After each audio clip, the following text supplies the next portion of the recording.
Hey guys, welcome to the Suburban Drunk. Today with me, I have my hostess, Scarlett. She's my psychiatric service dog. She's been through a lot with me with my bipolar diagnosis, and I'm very grateful to have her. So I have her here for comfort. Um, my nickname back in the day was Cancun Katie.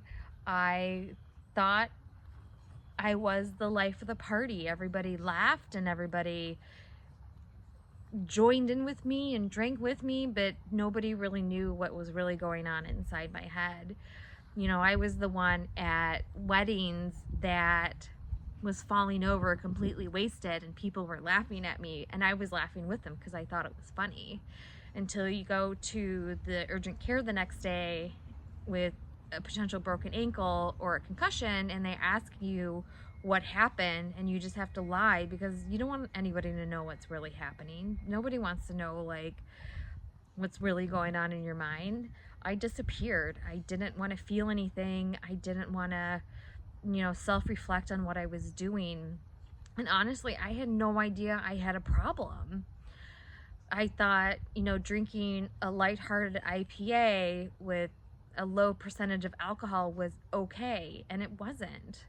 It was destroying my life. It was destroying my relationship with my children because they were the only ones that knew that I was such a fuck up. But having a business and a home and being a single mom of 2 kids, I thought I was mastering the skill of alcoholism. But as I said before, I was just numbing what I didn't want to face, and I didn't want to face what was really going on in my life. I didn't want to face who I was turning out to be, and I didn't want to feel anything.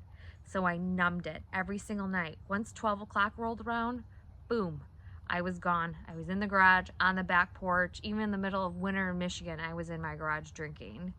I would have my kids come out and beg me to come in, and I just told them that I needed mommy time. I needed, some self-care. I needed to just be by myself, or I was reading something for school. I always had an excuse for everything. And now that I stopped drinking, I keep saying and I keep on saying before, but it's hard. When you quit drinking, you go back to those times in your life when you were drinking and you think of like, wow, that was really bad, or oh my god, I can't believe I did that. And I haven't fallen down a flight of stairs in 16 months, or up. I usually actually fell up the flight of stairs. It's amazing. It's incredible. I feel so much better. And there'll be more stories of myself, of not necessarily my drinking but my recovery, and eventually I'll start to have friends here as well. So thank you so much for listening. Please like, share, subscribe, follow, comment, whatever floats your boat. Thanks for listening, guys. Cheers.